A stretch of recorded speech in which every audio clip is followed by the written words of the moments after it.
On a testé les propriétés des matériaux, isolants ou conducteurs. Là, on a les traces d'un travail de groupe pendant qu'ils réalisent les tests des différents objets. Le maître a lancé sa classe en petits groupes sur une expérimentation. Il s'agit de vérifier si différents objets peuvent assurer la continuité d'un circuit électrique et permettre à l'ampoule de s'allumer. Au tableau figurait le schéma du montage précédemment réalisé, à savoir comment faire un circuit fermé qui permette d'allumer une ampoule. La consigne qui a été donnée est de trier la liste des objets contenus sur le plateau. Dans une colonne, les objets qui ne laissent pas passer le courant, dans l'autre, ceux qui laissent passer le courant. Mais on n'a pas, à ce stade, fait allusion aux matériaux qui constituent cet objet. Oui, l'idée d'isolant et de conducteur n'a pas encore été avancée. On est dans une première expérience où les groupes ont été lancés sur une manipulation d'emblée. À partir d'une même consigne, donc les enfants ont bien organisé leur page en colonnes, avec chacun un titre pour chacune des colonnes, mais on a quand même des différences, à savoir que certains enfants secrétaires spontanément ont écrit la date, ont écrit le nom de l'ensemble des enfants du groupe, ont une organisation plus ou moins propre de la page.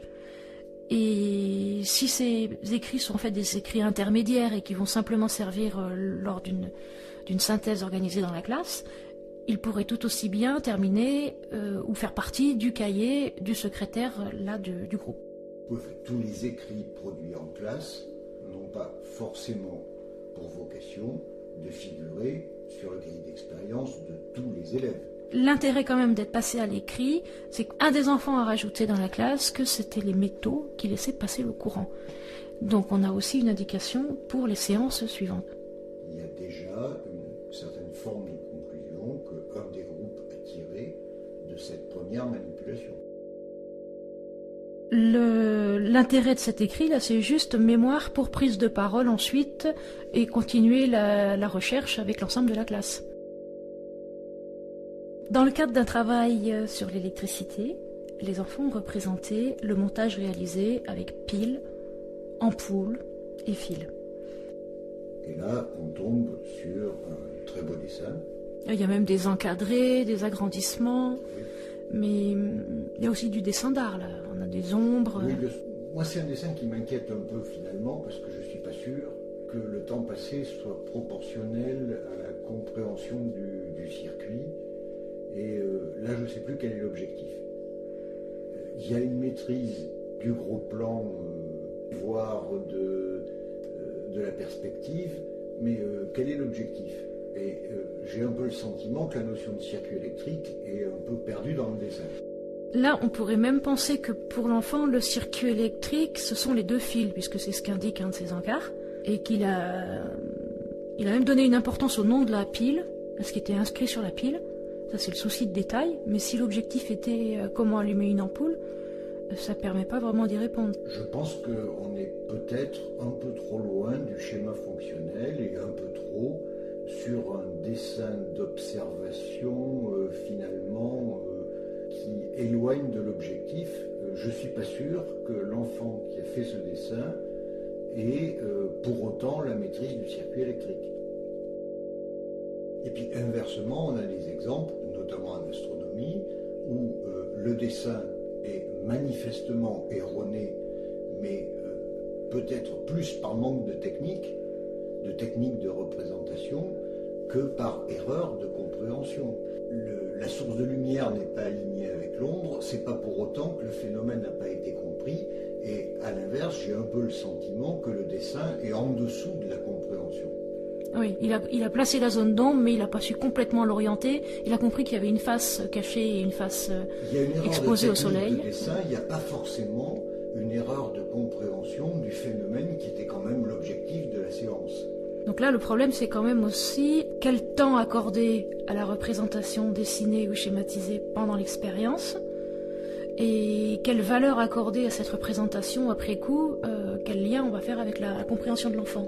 En même temps, il est important, que ce soit par le dessin, par les mots, par d'autres techniques, de s'assurer que les acquisitions de compréhension sont communicables avec un langage dont peu à peu l'enfant va acquérir la technique.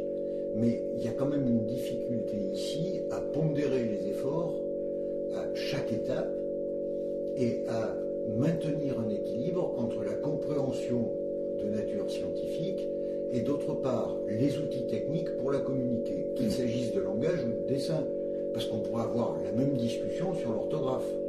À quel moment faut-il aller corriger toutes les fautes d'orthographe à tout moment pour obtenir une expression correcte, et à quel moment on laisse prendre le pas à un effort de compréhension intellectuelle, même si on repousse à un petit peu plus tard ou à une deuxième phase la correction de l'expression et de la restitution.